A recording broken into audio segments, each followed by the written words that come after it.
Magic Madazay Auto Mini Breaker ကို AC DB ပေါက် Solar DB ပေါက်များတွင်တက်ဆင်အသုံးပြုနိုင်ပါတယ်။အကြောင်းမျိုးကြောင့် DB ပေါက်တွေတွင်ဖြစ်ပေါ်လာသောမီးတောက်မီးလျံများကို Thermal Triggering Method ဖြင့်ငြိမ်းသတ်နိုင်ပါတယ်။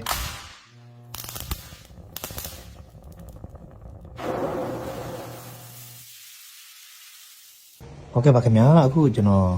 ဒီဆိုင်မှာပေါ့နော်ခုမှအသစ်ရောက်လာတဲ့ကျွန်တော်တို့ဒီမီသက်စေဘူးဘရိကာလေးတွေကိုကျွန်တော်ရောင်းပေးချင်ပါတယ်ဒါလေးကိုကျွန်တော်တစ်ခုချင်းမစ်ဆက်ပေးပါမယ်ခင်ဗျာအခုဒီကောင်ကတော့30 gram ပါဝင်နဲ့ကျွန်တော်တို့ဒီရိုးရိုးဘရိကာဘောက်ထဲမှာပေါ့နော် DB ဘောက်ထဲမှာထည့်လို့ရတဲ့10 gram size ပေါ့နော်ဒီကောင်က30 gram ပါမယ်မီသက်စေဘူးမဟုတ်30 gram ပါမယ်ပေါ့နော်ဒီကောင်ကတော့ကျွန်တော်တို့9000ခွဲနဲ့ရောင်းပေးနေပါတယ်အခုနောက်တစ်ခုကကျွန်တော်တို့ဒီဘရိကာပေါ့နော်ဗလဲပင်နယ်ဘုံထဲမှာထည့်သုံးတဲ့ဟာပေါ့နော်ဒီကောင်တွေက level တစ်ပါပြီးသားပင်နယ်ဘုံထဲမှာကျွန်တော်တို့လွတ်တဲ့နေရာမှာကတ်လိုက်အောင်မယ်ဒီကောင်တော့30 gram ဖြစ်တယ်ပေါ့နော်30 gram ဆိုရင်ဒီကောင်ဆိုရင်ကျွန်တော်တို့ရောင်းတာ9000ခွဲနဲ့ရောင်းပေးနေပါတယ်မိသက်စီဘူးဘရိကာတွေပါခုဒီကောင်ဆိုရင်ကျွန်တော်တို့ဒီမီသက်စီဘူးအကြီးပေါ့နော်ဒီကောင်ဆိုရင်50 gram ပေါ့နော်50 gram ဖြစ်သွားတယ်ပိုကြီးသွားတယ်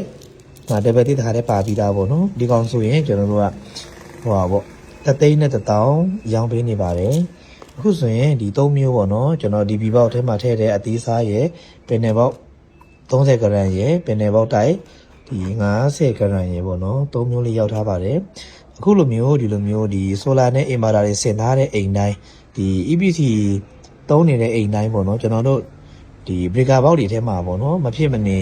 ထည့်သုံးတဲ့ဒီအော်တိုမီးငိမ်းစနစ်ပါတဲ့ဒီဘရိကာလေးတွေကိုသုံးတဲ့နေပေါ့နော်မဖြစ်မနေတာတွေကမိဘအန်တဲ့ကြိုတင်ကာကွယ်တဲ့အနေနဲ့တော်လကောင်းကျွန်တော်တို့ဒီအပြင်နေပိုင်သွားတဲ့ချိန်မှာကိုမသိတဲ့ချိန်မှာဘရိကာတွေရှော့ဖြစ်ပြီးတော့မှဒီမီးလောက်မှုလေးဖြစ်တယ်ဆိုရင်သူကအော်တိုမီးငိမ်းတက်ပေးပါတယ်အော်တိုမီးဖြတ်ပေးတယ်ပေါ့နော်မီးလောင်နေတဲ့ဟာတွေကိုသူကဖြတ်ပေးလိုက်တာပေါ့ဒါကြောင့်မလို့ဒီကောင်ကို safety device အနေနဲ့မဖြစ်မနေအိမ်တိုင်းမှာစောင့်ထားသင့်ပါတယ်သုံးကိုသုံးသင့်ပါတယ်ခင်ဗျာဒါကိုဝယ်ယူအားပေးချင်တယ်ဆိုရင်ကျွန်တော် Viber နံပါတ်ဖြစ်တဲ့399880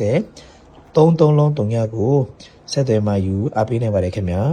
ကျွန်တော်တို့ကိုယ့်အကူတက်လိုက်ရပါတယ်ဘာမှမဖြစ်ပါဘူးเนาะဒီဒဘယ်တစ်လေးချွတ်ပြီးတော့မှခွာပြီးတော့မှကတ်လိုက်ရုံပါပဲခင်ဗျာဟုတ်ကဲ့ပါ